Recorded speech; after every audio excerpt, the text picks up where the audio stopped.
Hello, welcome to From the South. I'm Laura Prada from our Telesur studios in Caracas, Venezuela. We begin checking out our headlines. Venezuelan President Nicolás Maduro denounced the preparation of new groups of mercenaries in Colombia. Former director of United States Biomedical Advanced Research and Development Center has warned that Trump government has no master plan to battle global pandemic.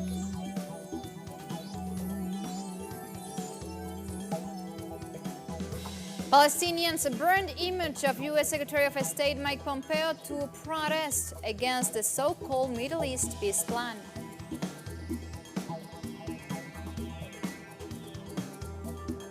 We begin with our news. You stay with us.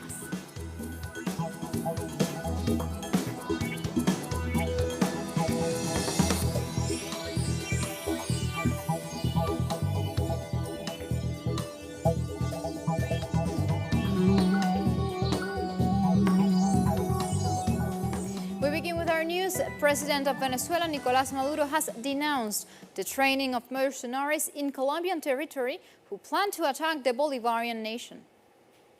Así lo denuncio. New mercenary groups are being formed in Colombia. We have the information, their names, last names, where they are located, who is protecting them, and everything points to Iván Duque again. I am reporting this today, on May 14, so that later the Colombian press and oligarchy can claim we didn't report this. We are warning that in time, new assassins, terrorists, mercenaries have gone together in Colombia. Venezuela's communication minister Jorge Rodriguez has held a meeting with various government officials and experts to analyze the recently foiled mercenary incursion. The participants analyzed the legal, political, and military elements of the contract signed by opposition lawmaker Juan Guaidó, which established plans for the invasion of Venezuela as well as the assassination of President Nicolás Maduro and other top officials. Participants also discussed the evidence gathered so far that points to the involvement of the Venezuelan far-right, the United States, Colombia, and drug trafficking organization. That's the big triangle of this crime we're gonna figure out today. One side of the triangle is the extreme right wing in Venezuela. Another side of the triangle is the Trump administration and his lucky ally personified by Colombia President Iván Duque. And the third side of the triangle is drug trafficking organizations. Venezuelan writer and lawyer Brito Arcia has detailed specific aspects of the contract signed between opposition figure Juan Guaidó and U.S. mercenary Jordan Goodrow for a terrorist incursion in Venezuela, calling the document illegal.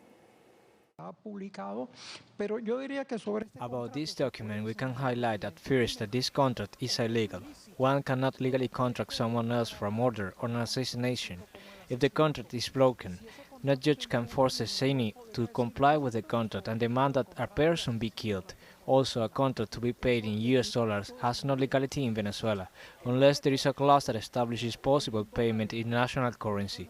Besides this, it also lacks of any form of ideological, social, cultural motivation. The only objective of this document is the murder of Venezuelans. Meanwhile, Celia Flores, lawyer and first lady of the country, warned that the contract authorized terrorists to attack citizens in addition to a state institution. No solamente ellos ejecutaron un hecho. They didn't only set off the aggressions, but with this contract they left they could illegally use forces, even lethal forces, against any perceived threats.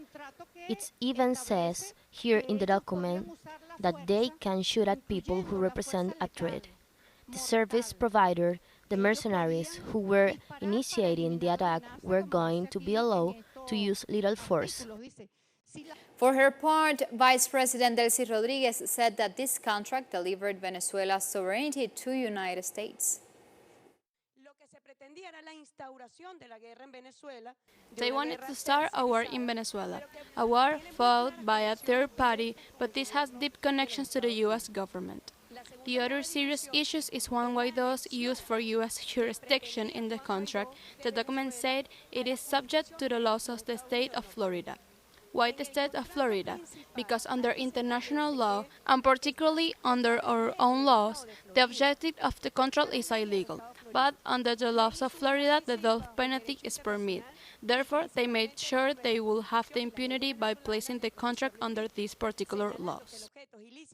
Meanwhile, Venezuela's defense minister Vladimir Padrino Lopez announced that the recent arrests near the Venezuelan-Colombian border were linked to the failed Operation Gideon. We have captured 39 deserters of the Bolivarian National Armed Forces trying to enter to Colombia. We have to assume they also came to fulfill a job as part of a general scheme, a maritime invasion, another one by land, with the aim of surrounding and committing all the atrocities they were going to commit. All this has to be very clear from a military point of view. It is a planned operation, prepared and financed from abroad, and they were already divided because the mercenaries are driven by money, because they do not have a cause that unites them. Defense Minister Padrino Lopez added that the enemy is underestimating the foundations of Venezuela military doctrine, which was first promoted by Commander Hugo Chavez and strengthened by President Nicolás Maduro.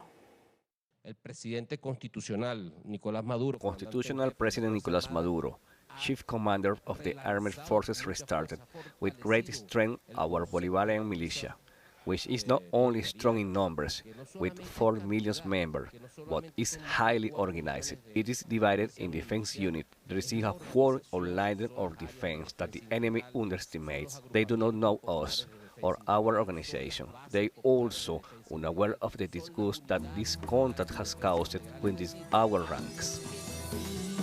With this information, we go for a first break, but remember, you can follow us on Twitter at Telsur English and on my account at Laura Pietrasur. We'll be right back with more news.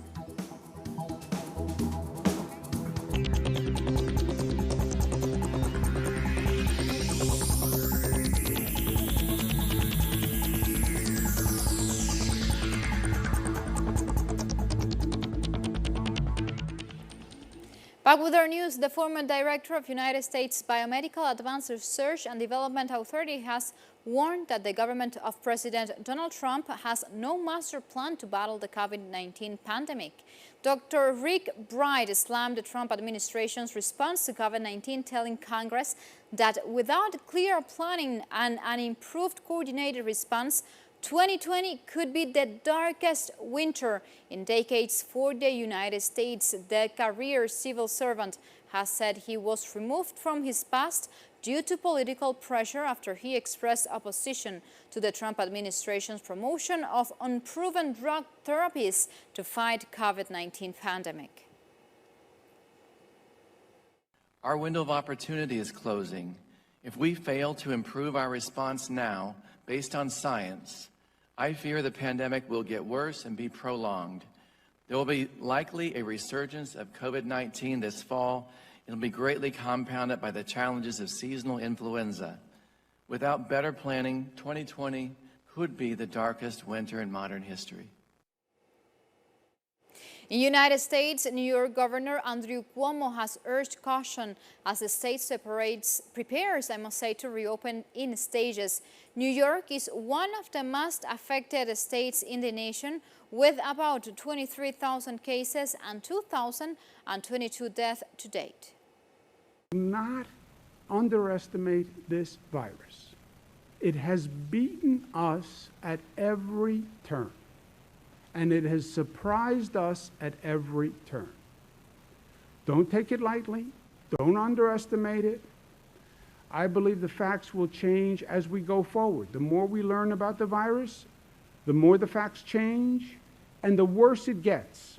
There has been. I suggest caution, again, because this virus has only gotten worse the more we know. But there's no law or regulation that tells you how to interact with your personal relationships. That's up to you. I hope you do it smartly, but that's up to you. Armed protests are ongoing in the United States state of Michigan against stay-at-home orders and in the face of alarming COVID-19 figures. The protesters gather outside a closed Michigan State Capitol building demanding the easing of quarantine measures imposed to halt the spread of the novel coronavirus. So far, the state of Michigan has recorded more than 48,000 cases and 4,714 deaths. Moving on from topic, leaders of the G20 Forum held their second virtual meeting this year to discuss advances in relief policies for the debt of developing nations during the unprecedented crisis affecting economies worldwide. Their decision to put moratorium on developing nations' debt repayment was very well received by governments, international organizations, the media, civil society groups, and the market. The monetary and fiscal policies that our countries have swiftly put in place have proven to be critical for supporting our economies to weather the crisis and emerge from it as strong as possible.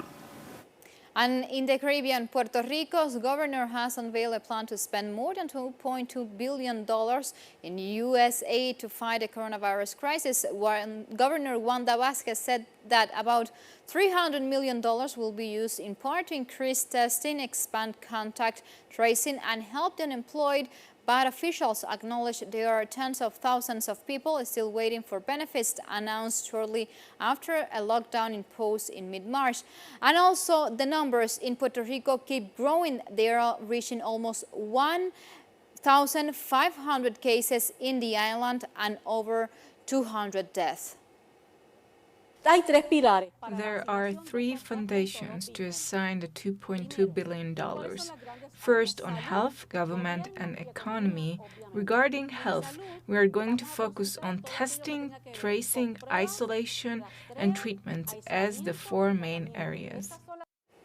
And the Prime Minister of St. Kitts and Nevis has announced the dissolution of Parliament, a move he said was retroactive and had taken effect on Tuesday. The National Assembly would have automatically prorogued this Thursday the 5-year anniversary since its first sitting. In an address to the nation on Wednesday night, the Prime Minister said elections will be held in 90 days, though an official date was not announced. And we have to take into consideration that the Caribbean nation is under the effects also of lockdown by COVID-19 pandemic. The next election will bring certainty to our federation, preserve our democracy, and allow us to continue to deliver a brighter future, creating employment and prosperity, building bigger homes, and keeping us safe. Let us stay together and see this through. In this election, you will have a clear choice. You can go forward to a safer and brighter future with team unity, or backwards to the past, which you rejected in 2015. St. Lucia has once again announced the full recovery of all coronavirus positive patients. 18 people have contracted the viral respiratory illness on the island, and as prevention measures begin to ease, the chief medical officer is reminding this public that it is not a license to be reckless. Although we are pleased to maintain a low transmission level of COVID-19 in country, we remind the public that we are still at risk and must remain vigilant as the threat continues. As we progress with the phase reopening, we must ensure that all protocols are adhered to. We recognize the efforts of a wide cross-section of the population in adopting the recommended infection prevention and control measures and taking the necessary precautions when having to venture out in public. We would like to see these measures adopted at the community level as well. 1,007 graves are being dug in the Chilean capital main cemetery amid a spike in COVID-19 cases. Chile's infection rate soared this week, prompting the government to declare a mandatory lockdown of Santiago's 7 million people starting this Friday. Following a late response from President Sebastián Piñera, the country recorded between 350 and 500 new infections a day until a surge in cases over the weekend. By Wednesday, 2,600 infections were registered in a 24-hour period, with almost the same number of Thursday. Grave diggers were preparing 2,000 graves to cope with the spike in cases. 368 people have died in Chile since March 3rd from COVID-19.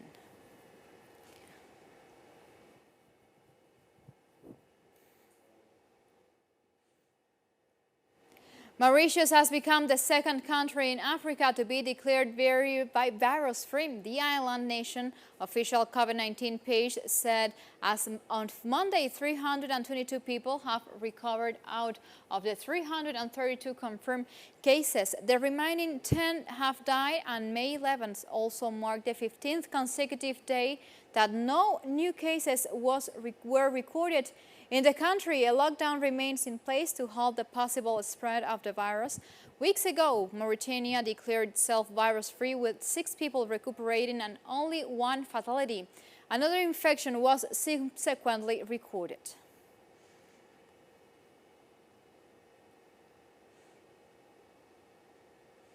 And Burundi has ordered the expulsion of the World Health Organization expert team back in the country's response to the coronavirus pandemic just days before the presidential election. No reason has been given for this decision, but according to diplomatic sources, Burundi's foreign ministry aborted a similar attempt to expel the same 4 officials a month ago. We are in communication with the government of Burundi to clarify and understand the reasoning behind this decision they have taken. And we are in the meantime then working with the UN system in the country to organize the departure of our staff. And the Cuban medical mission sent to South Africa to help the fight against COVID-19 has completed the mandatory quarantine and are now ready to be deployed in different provinces. The team of more than 200 Cuban doctors arrived in South Africa last month to bolster local healthcare workers in their efforts to halt the spread of the coronavirus. The group was immediately quarantined in Pretoria in line with the START protocol for those entering the country. On Thursday, the Cuban medical team sent a message thanking South Africans for the warm welcome they have received since arriving in the country.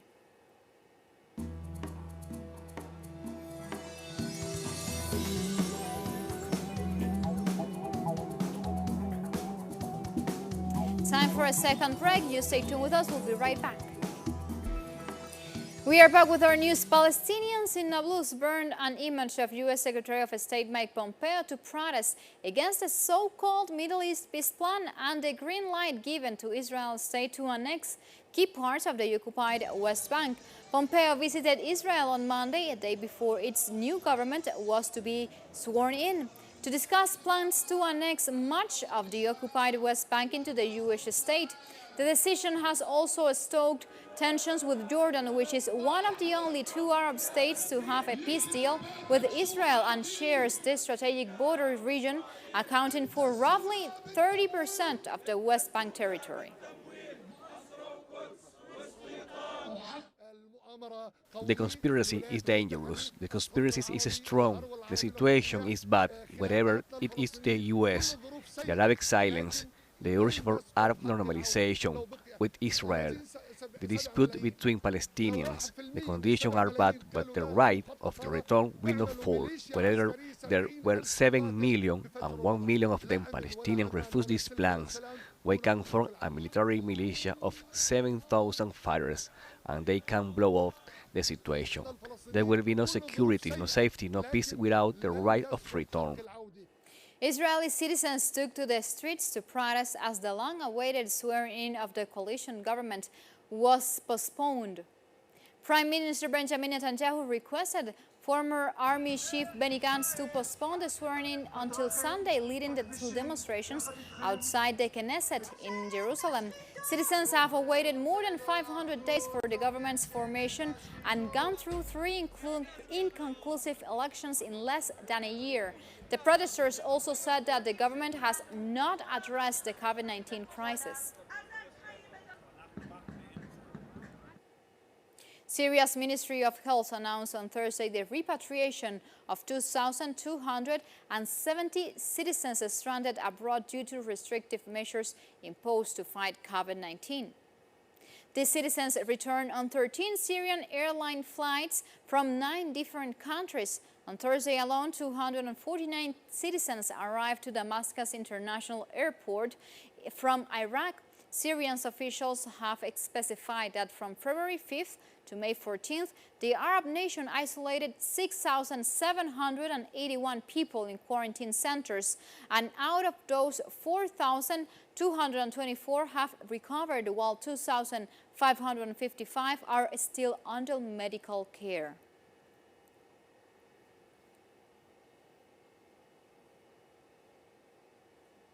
The World Trade Organization chief has announced he will step down on August 31st, a year before his term ends, despite the COVID-19 pandemic ravaging the global economy.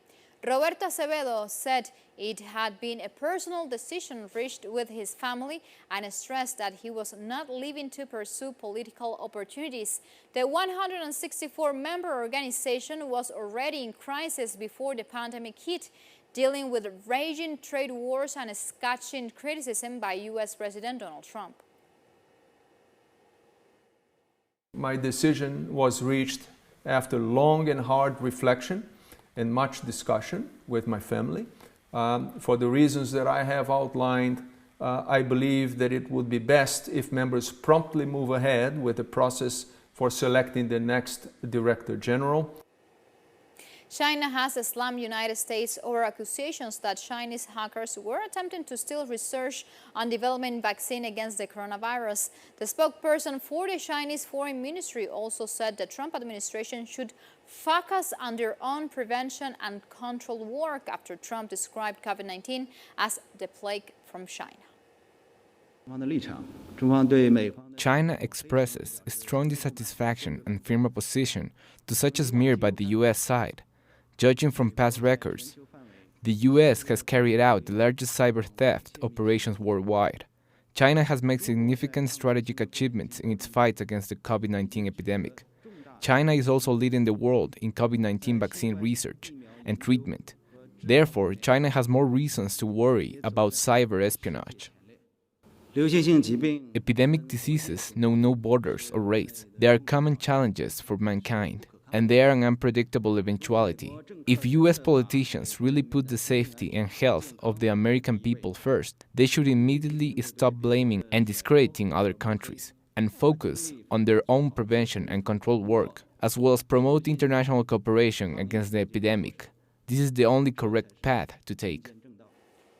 The Japanese government has lifted a state of emergency imposed due to the coronavirus for the majority of the country, but kept it in place for top cities like Tokyo and Osaka. Prime Minister Shinzo Abe has also announced that a second emergency budget will be allocated in addition to the $1.1 trillion worth of emergency funds.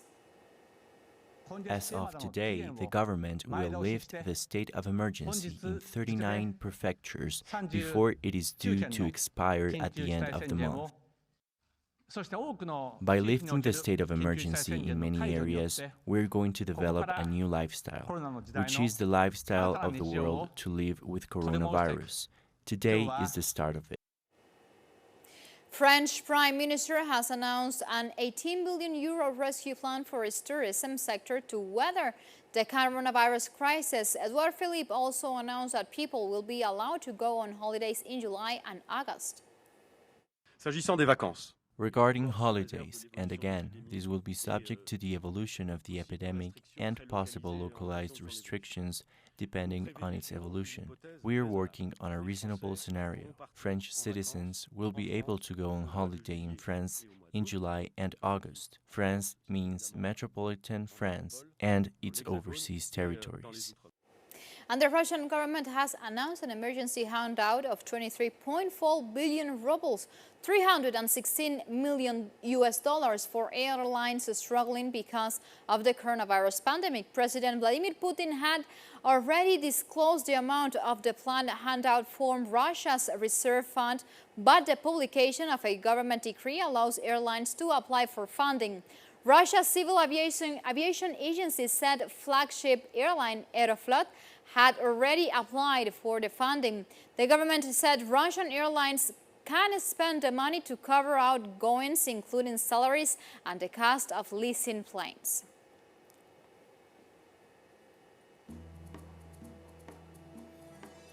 Like this, we come to the end of this news brief. Of course, you can find this and much more other information on our website, celestialenglish.net, where you can read opinion articles, watch special interviews, and find so much more other material.